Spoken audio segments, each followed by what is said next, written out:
안녕하세요. 중고등부 여러분, 하루 잘 보내고 계신가요? 오늘 같이 살펴볼 말씀은 창세기 11장 1절부터 4절 말씀입니다. 제가 우리말 성경으로 읽어드리겠습니다. 당시 온 세상에는 언어가 하나였으며 같은 말을 썼습니다. 사람들이 동쪽에서 와서 시날 땅에서 평원을 발견하고는 그곳에 정착했습니다. 그들이 서로 말했습니다. 자, 우리가 벽돌을 만들어 단단하게 굽자. 그들은 돌 대신 벽돌을, 진흙 대신 역청을 사용했습니다. 그리고 그들이 말했습니다. 자, 우리가 우리를 위해 성을 쌓고 하늘까지 닿는 탑을 쌓자. 우리를 위해 이름을 내고 온 지면에 흩어지지 않게 하자. 아멘. 오늘 본문 말씀은 바벨탑 사건 2탄입니다. 노아의 후손들은 시나이 평원에서 성을 쌓습니다. 이들이 성을 쌓은 이유는 첫 번째, 자신들의 안전을 스스로 확보하기 위해서입니다. 두 번째, 온 땅에 흩어지지 않고 한 곳에 정착하기 위해서입니다. 하나님께서는 이것을 죄라고 말씀하십니다. 그 이유가 무엇일까요? 그것은 바로 하나님의 말씀에 불순종한 것이기 때문입니다.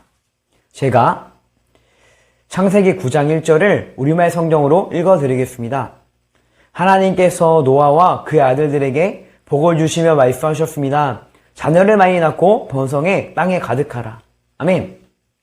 하나님께서는 온 세상에 흩어져서 하나님을 대신해서 이 땅을 다스리라고 사람에게 말씀하셨습니다. 그런데 사람들은 하나님의 말씀에 불순종하고 시나이 평원에 정착하고자 한 것입니다. 그래서 이것이 하나님 앞에 죄가 되는 것입니다. 이것과 비슷한 일이 초대교회에도 있었습니다. 예루살렘에 교회가 세워졌는데 그 교회 이름은 예루살렘 교회입니다. 제가 사도행전 6장 7절을 우리말 성경으로 읽어드리겠습니다.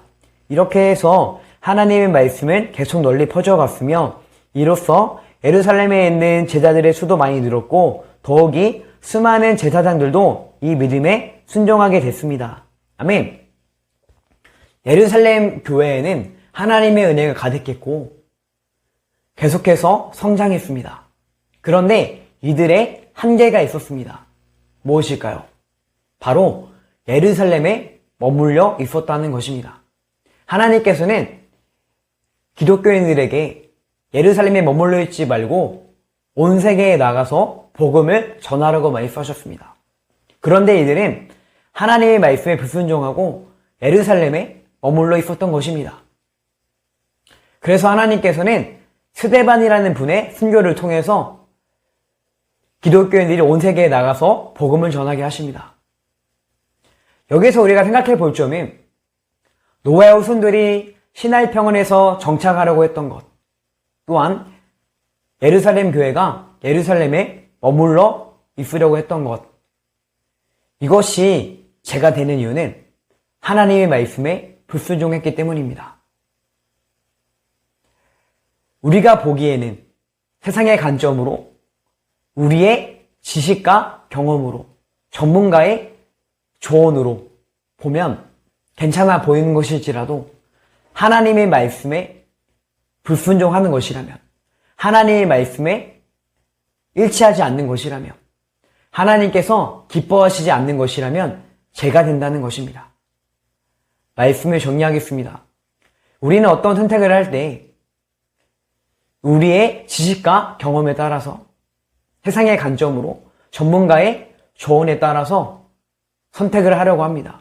그런데 우리가 가장 중요하게 여겨야 되는 것은 과연 내가 하는 선택이 하나님의 말씀에 일치하는가? 하나님께서 기뻐하시는가입니다. 그래야만 우리의 삶 가운데 하나님께서 주시는 은혜와 역사가 가득할 것입니다. 같이 기도하기 원합니다. 첫째, 우리가 어떤 선택을 할 때 하나님의 말씀에 따라서 하나님께서 기뻐하시는 선택을 하게 해주세요. 두 번째, 중고등부가 주 안에서 하나 되게 해주세요. 마지막으로 각자 기도 제목을 가지고 함께 기도하겠습니다.